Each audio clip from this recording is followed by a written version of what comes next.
Welcome to I Just Have to Say Something, a conservative Hispanic perspective. Today we're going to be checking out a Miami firefighter caught on camera punching a patient in the ER. Now, what's particularly egregious to me about this is that I was a state certified firefighter, EMT and paramedic in the state of Florida. In fact, Jackson Memorial Hospital is the hospital where I did my clinical hours for my paramedic training. So I am very familiar with this hospital. And this firefighter was completely out of line. And the saddest part about this is that this is not uncommon. When I worked up in the Tampa, St. Petersburg area, it was not uncommon for firefighters from the city of St. Petersburg Fire Department to rough up some homeless people when they got called too often in the middle of the night. And it was common knowledge, and no one did a damn thing about it. And that was one of the primary reasons why I got out of that field. There's just as much corruption within the EMS systems as there is with the police system.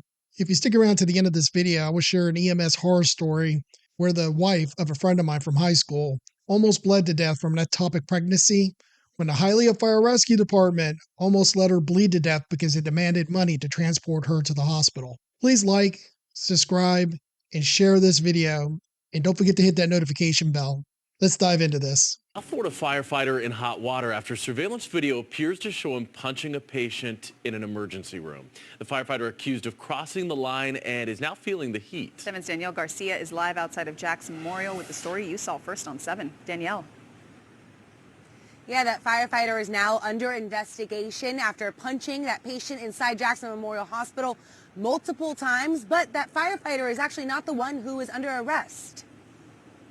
Watch as this Miami firefighter punches a man handcuffed to a stretcher. 7 News just got this video of the incident from mid-October, which happened inside Jackson Memorial Hospital. The patient was identified as Antonio Cruz, and according to this report, Cruz, who's homeless, was taken into custody for an unreleased reason and requested to go to the hospital after consuming cocaine and heroin. The report says that Cruz was, quote, agitated and screaming to the rescue personnel. That's when Cruz spit at the firefighter, who we're told is Robert Webster. The situation escalated when Webster punches Cruz several times, then the other rescue members doing everything they can to pull Webster away. After the incident, Cruz was arrested for aggravated assault on a law enforcement officer for spitting at that firefighter. And so the man who was punched is actually back in jail at this hour for petty theft and also another battery incident where he allegedly commit battery on another detainee. Meanwhile, as for Webster, the fire department says he has been relieved of duty pending an internal investigation. For now, I'm reporting live in Miami. Danielle Garcia, Today in Florida. Now, some could say, well, patient spit on the firefighter and he deserves what he gets. And I would say yes, if they were in the streets and it's basically mutual combat, I wouldn't have a problem with it. Gets what he deserves. However, this patient was restrained.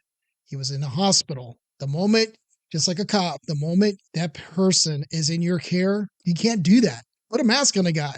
You don't get to beat on him. I don't give a shit what your excuses are. Now, the sad part about it is I am willing to bet money.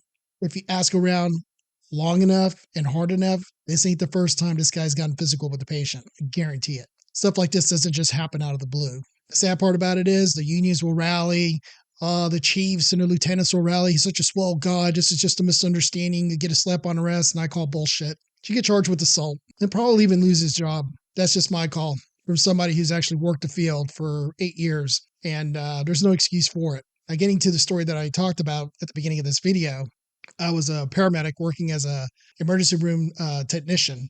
We had a young woman come in who was suffering from left-sided abdominal pain, real low blood pressure. She looked like crap. Hialeah Fire Rescue brought her into the emergency room stating that they thought it was her appendix. And me and the nurse gave the paramedic a kind of a puzzled look because your appendix is on your lower right-hand side, not your lower left-hand side. So we're both kind of like, this guy doesn't know what he's talking about. When the husband completed the check-in process, he met me and recognized me from high school. And he's like, hey, George, can you do something, man? I'm really concerned about my wife. Well, we need to find out what's going on. And he told me the events of that evening. And what happened was that around midnight, this young woman started having experience of lower left side abdominal pain.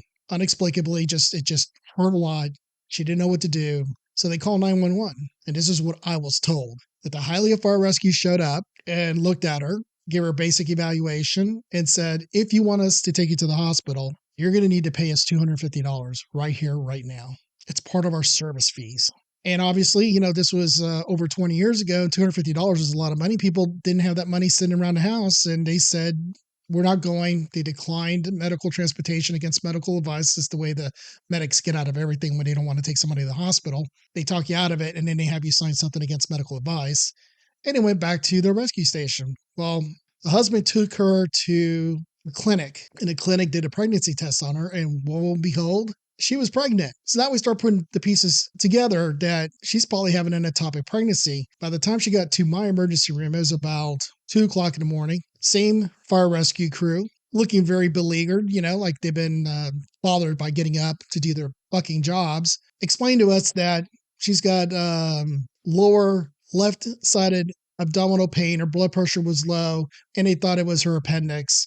They did her paperwork and they left. Well, by the time we pieced everything together, she almost bled to death in our emergency room. And I never forgot that story, and I wanted to share it because even though it's been almost 30 years since this has happened, the corruption between the police department and fire and EMS and things that go on has been going on for decades. And it's just sad that people don't have the venue to safely out corruption within the system. And this is my way of giving back to the community. If you ever call 911 and city or county workers show up at your front door and they say, hey, before I take you to the hospital, you need to pay me, you need to immediately get on 911 and have them get a supervisor out there, get a police officer out there and a supervisor out there for the EMS team, because you got some corrupt EMS workers at your door. I just wanted to share this story because it's something that's always stuck with me, that this woman almost died due to corruption.